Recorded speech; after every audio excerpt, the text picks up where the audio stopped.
Today, a U.S. official said Ukraine should consider dropping the age of eligibility for military conscription from 25 to 18 years old. It is a stark acknowledgement that Ukraine simply doesn't have enough troops to fight the seemingly endless volume of Russian soldiers, especially now that they're being bolstered by North Korean troops. Special correspondent Jack Hewson looks at Ukraine's dilemma and the country's sometimes harsh solutions. The promise of excitement, thrill, and adventure. This ad is one of hundreds designed to appeal to young Ukrainians to sign up to fight. But some are not well suited for the role. Anton is one of them. I'm the pacifist, so I avoid any violence, and I can't imagine for now that I will shoot someone. But if I have two options, go to the war or go to the jail, I will choose go to the jail. Others have chosen to leave the country.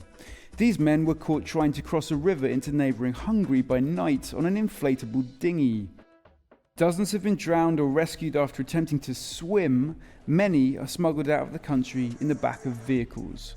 Rather than join them, for now, Anton has simply gone into hiding.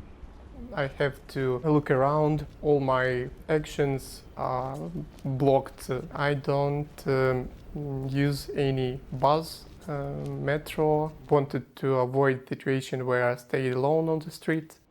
And he does this because young men are increasingly being stopped in public spaces by recruitment officers.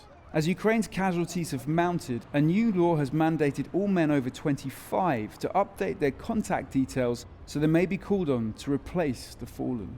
If I were Ukrainian and wishing to avoid military service, then this would be a very hazardous place to be. Territorial recruitment officers can approach me and ask to see my documents, and if they're not in order, I can be summoned.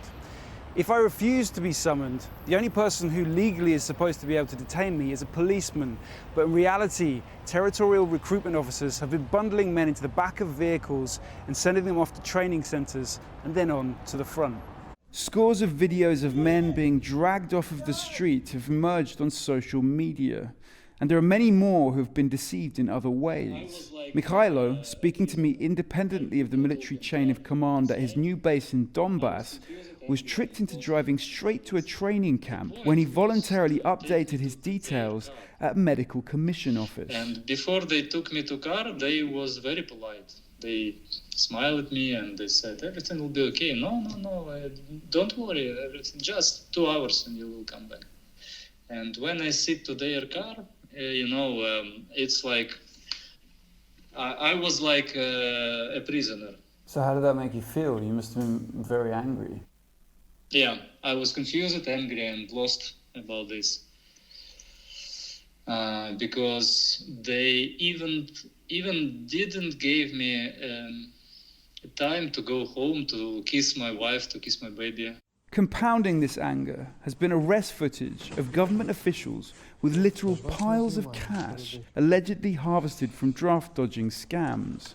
This woman, Tetiana Krupa, is a regional medical commission head accused of taking bribes to certify individuals as disabled, enabling them to skip military service. The Ukrainian government declined our request for comment on the allegations.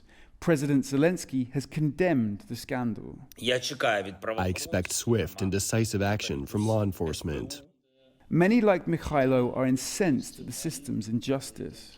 I think that a lot of people don't want to go to army now because they see how corrupted is our government. Despite this, the mobilization drive is still attracting recruits, like Kulsain Gard, here training to be a drone pilot near the eastern city of Kharkiv. Basically, we have two choices. Either we don't fight and we all die one way or another. Russia will occupy us, they will kill us, rape us. The other choice is to join military and fight. And then we have a chance to win and have a safe life. So for me, the choice is obvious. But there aren't enough young men and women now making this choice.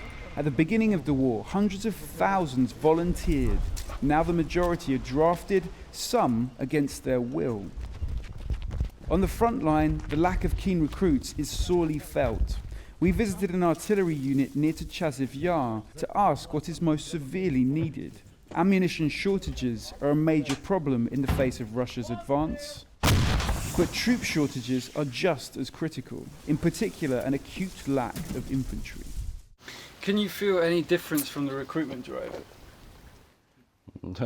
No, we don't know where the newly mobilized people are. Almost nothing has changed for us.